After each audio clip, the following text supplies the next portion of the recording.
नमस्कार। Online classes में आपका स्वागत है।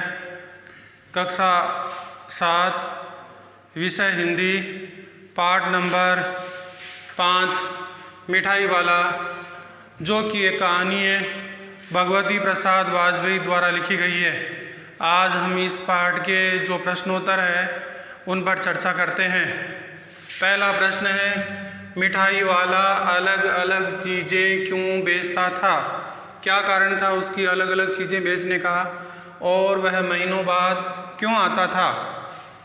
उत्तर है, मिठाई वाला अलग अलग चीज़ें इसलिए बेचता था जिससे बच्चों में उसकी वस्तुओं के प्रति आकर्षण बना रहे। वह महीनों बाद इसलिए आता था क्योंकि उसे सामान बेचने व पैसे कमाने का लालच नहीं था। वह तो दूसरों के बच्चों में अपने बच्चों की झलक पाकर सुख का अनुभव करता था। दोबारा देखेंगे, मिठाई वाला अलग अलग चीज़ें इसलिए बेचता था जिससे बच्चों में उसकी वस्तुओं के प्रति आकर्षण बना रहे। वह महीनों बाद इसलिए आता था क्योंकि उसे सामान बेचने व पैसे कमाने का बिल्कुल भी लालच नहीं था। वह तो दूसरों के बच्चों में अपने बच्चों की झलक पाकर सुख का अनुभव करता था। प्रश्न संख्या 2, मिठाई वाले में कौन कौन से गुण थे जिनकी वजह से बच्चे बड़े भी उसकी ओर खींचे चले आते थे? यानी मिठाई वाले में कौन से गुण थे जिसकी वजह से बच्चे और बड़े लोग भी उसकी ओर आकर्षित होते थे? उत्तर, निम्न गुण थे उसमें। मिठाई वाला अपनी चीज़ों को मधुर आवाज़ में गाकर सस्ते दाम पर बेचता था। नंबर 2, वह रोज़ाना नई नई वस्तुएं लाता था। नंबर 3, वह विनम्र था और विनम्र होने के साथ साथ मृदुभाषी यानी बहुत मीठा बोलता था। नंबर 4, पैसे न होने पर भी बच्चों को चीज़ें देता था। इस कारण मिठाई वाले में ये 4 गुण थे जिसकी वजह से बच्चे और बड़े व्यक्ति उसकी ओर आकर्षित होते थे।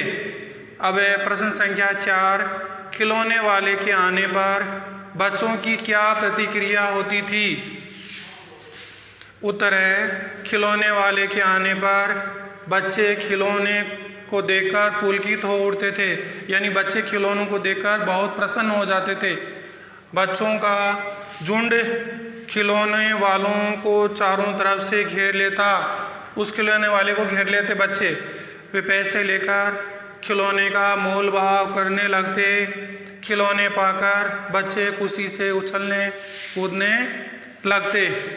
इस तरह से ये 3 प्रश्न हो गए। प्रश्न संख्या 5, रोहिणी को मुरली वाले के स्वर से खिलौने वालों का स्मरण क्यों हो आया था? रोहिणी को मुरली वाले के स्वर से खिलौने वाले का स्मरण इसलिए हो आया क्योंकि मुरली वाला भी खिलौने वाले की तरह ही मधुर और मादक आवाज़ में मुरलियों को बेच रहा था। दोबारा देखेंगे, रोहिणी को मुरली वाले के स्वर से खिलौने वाले का स्मरण इसलिए हो आया क्योंकि मुरली वाला भी खिलौने वाले की तरह मधुर और मादक आवाज़ में मुरलियाँ बेच रहा था। छठा प्रश्न, किसकी बात सुनकर मिठाई वाला भावुक हो गया? उसने इन व्यवसायों को अपनाने का क्या कारण बताया? उत्तर होगा, रोहिणी की बात सुनकर मिठाई वाला भावुक हो गया। उसने इन व्यवसायों को अपनाने का कारण यह बताया कि इन बच्चों को देखकर, यानी जो दूसरे बच्चे थे उनको देखकर उसे अपने खोए बच्चों की एक झलक मिल जाती है जिससे असीम सुख की प्राप्ति होती है। छठा प्रश्न दोबारा देखेंगे, रोहिणी की बात सुनकर मिठाई वाला भावुक हो गया था। उसने इन व्यवसायों को अपनाने का कारण यह बताया किन बच्चों को देखकर उसे अपने खोए बच्चों की एक झलक मिल जाती है जिससे असीम सुख की प्राप्ति होती है। इस तरह से ये टोटल 5 प्रश्न थे। बाकी जो 3 प्रश्न रहे हैं उनको अगले टर्न पर कराएंगे और इन प्रश्नों को सभी भैया अपनी रफ कॉपी में लिखेंगे। बस इतना ही।